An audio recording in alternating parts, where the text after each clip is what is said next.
एक घर में 3 भाई और एक बहन थी। बड़ा और छोटा पढ़ने में बहुत तेज थे। उनके माँ बाप वैसे तो उन चारों से बेहद प्यार करते थे, मगर मझले बेटे से थोड़ा परेशान से थे।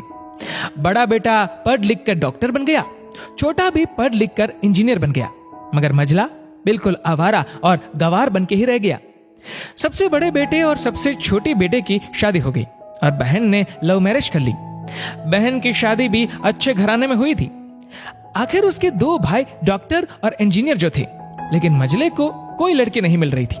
बाप भी परेशान था और माँ भी परेशान थी।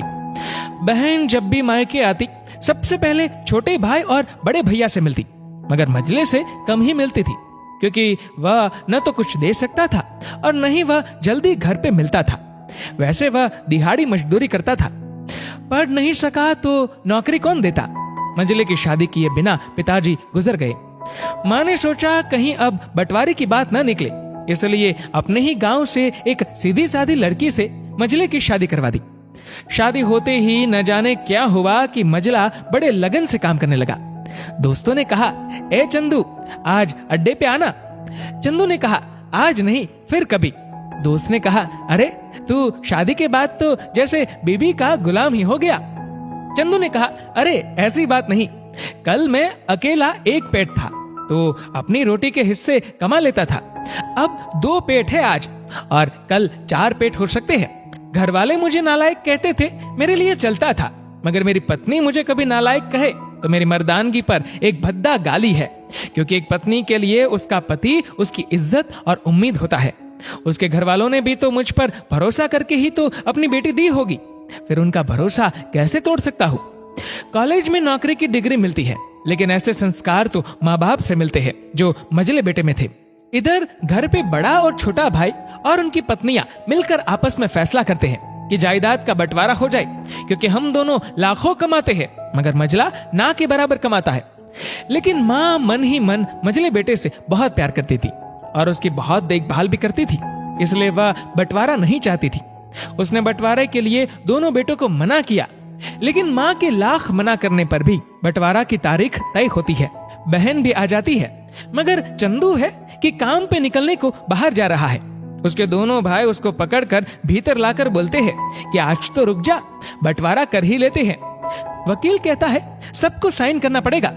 चंदू ने कहा, तुम लोग बंटवारा करो, मेरे हिस्से में जो समझ में आए दे देना, मैं शाम को आकर अपना बड़ा सा अंगूठा चिपका दूंगा पेपर पर। बहन ने कहा, अरे बेवकूफ, तू गवार का गवार ही रहेगा, तेरी किस्मत अच्छी है कि तुझे इतने अच्छे भाई और भैया मिले।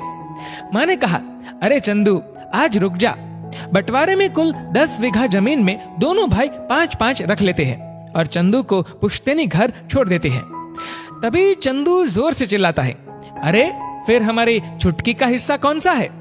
दोनों भाई हंसकर बोलते हैं, अरे मूर्ख, बंटवारा भाइयों में होता है और बहनों के हिस्सों में सिर्फ उसका मायका ही है। चंदू ने कहा, ओ, शायद पढ़ा लिखा न होना भी मूर्खता ही है। ठीक है, आप दोनों ऐसा करो, मेरे हिस्से की वसीयत मेरी बहन छुटकी के नाम कर दो। दोनों भाई चकित होकर बोलते हैं, और तू? चंदू माँ की ओर देख के मुस्कुराते बोलता है, मेरे हिस्से में माँ है ना। फिर अपनी बीबी की ओर देखकर बोलता है मुस्कुरा के, क्यों चंदूनी जी, क्या मैंने गलत कहा? चंदूनी अपनी सांस से लिपट कर कहती है, इससे बड़ी वसीयत क्या होगी मेरे लिए कि मुझे माँ जैसी सासू मिली और बाप जैसा ख्याल रखने वाला पति। बस यही शब्द थे जिसने बंटवारे को सन्नाटे में बदल दिया। बहन दौड़कर अपने गवार भैया से गले लगकर रोते हुए कहती है कि माफ कर दो भैया मुझे, क्योंकि मैं समझ न सकी आपको। चंदू ने कहा, इस घर में तेरा भी उतना ही अधिकार है जितना हम सभी का। मेरे लिए तुम सब बहुत अजीज हो, चाहे पास रहो या दूर। माँ का चुनाव इसलिए किया ताकि तुम सब हमेशा मुझे याद आओ, क्योंकि ये वही कोख है जहां हमने 9 महीने गुजारे। माँ के साथ तुम्हारी यादों को भी मैं रख रहा हूँ। दोनों भाई दौड़कर मजले से गले मिलकर रोते रोते कहते हैं, आज तो तू सचमुच का बाबा लग रहा है।